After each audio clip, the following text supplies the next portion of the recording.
Baik pemirsa, langsung saja kita akan sampaikan informasi pertama di mana Indonesia akhirnya terlepas dari jurang resesi ekonomi di kuartal kedua tahun 2021.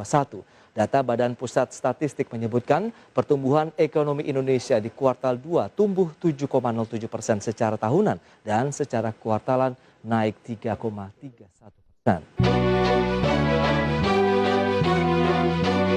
Indonesia dipastikan sudah terlepas dari jurang resesi ekonomi setelah berhasil tumbuh positif, baik secara kuartalan maupun tahunan di kuartal 2 2021.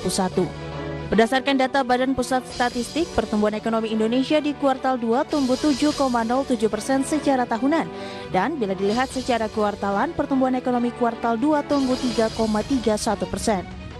Pada triwulan 2 2020 itu mengalami kontraksi sebesar minus 13,6 dan Q2-nya itu hanya tumbuh 1,9%, namun Y on Y-nya tumbuhnya 13,2.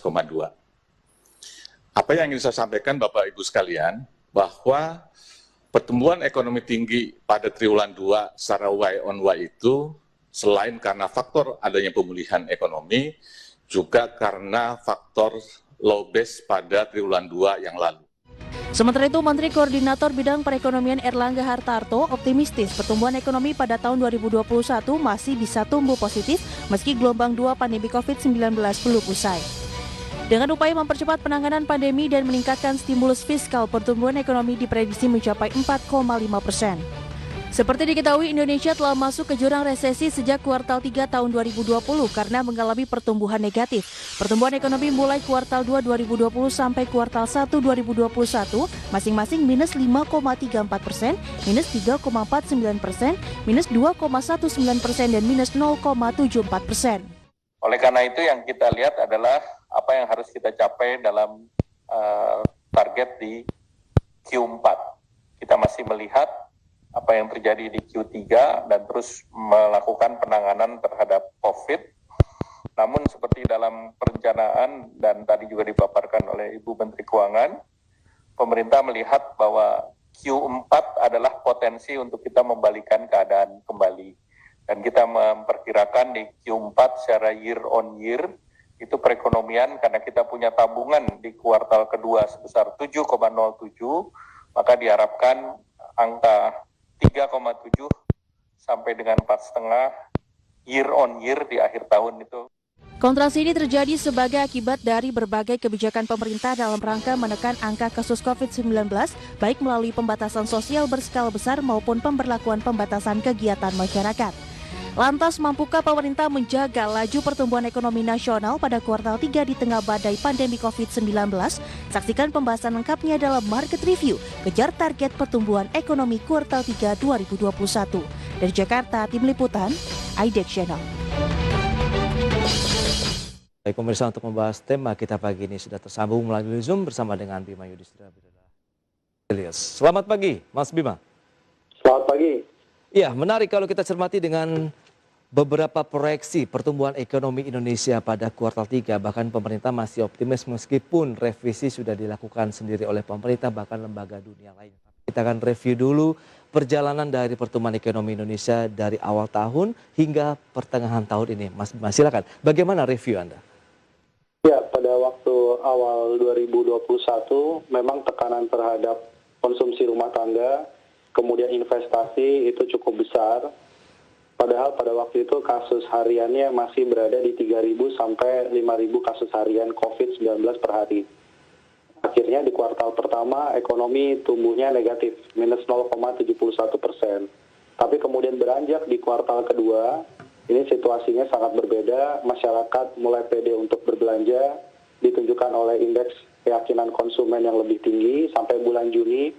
Kemudian juga mobilitas masyarakat untuk melakukan aktivitas ke tempat wisata juga meningkat.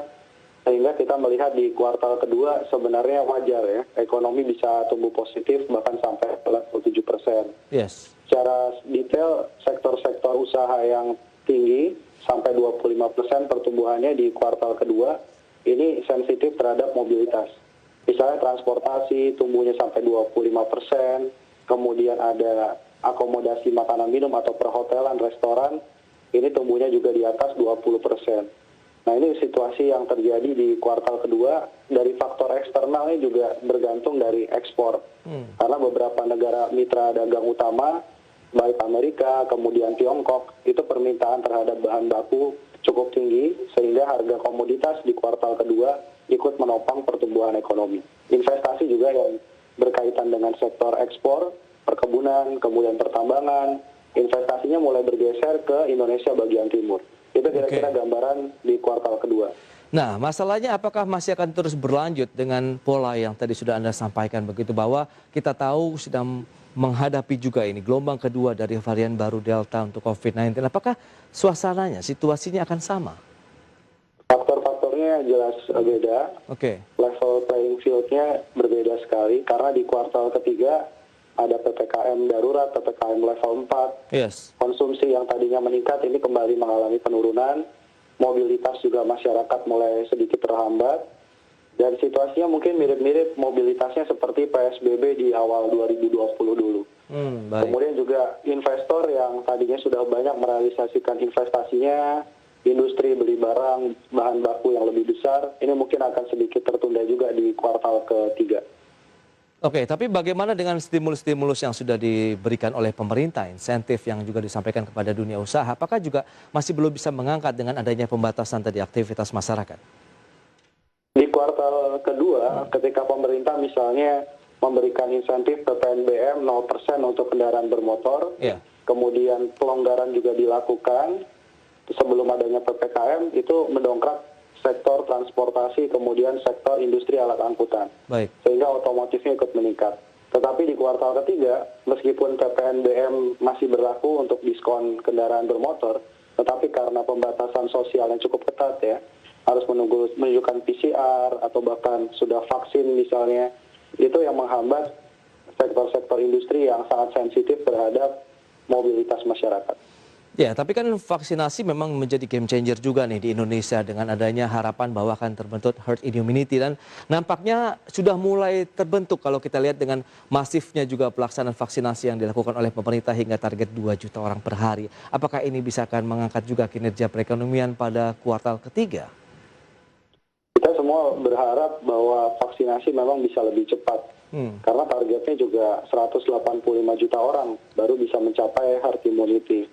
Sekarang problemnya adalah dari sisi pasokan, pemerintah menjamin bahwa pasokan vaksinnya akan terus berdatangan, akan terus kemudian mencukupi, tapi dari sisi distribusi ini yang menjadi permasalahan. Jadi vaksinasi memang game changer, tapi kalau kita melihat rate vaksinasi yang sudah 2 kali divaksin, itu masih relatif kisaran 8-9%. Sementara negara-negara lain yang mungkin jumlah penduduknya lebih sedikit ya, sehingga rate vaksinasinya di atas 30%, seperti di Singapura misalnya.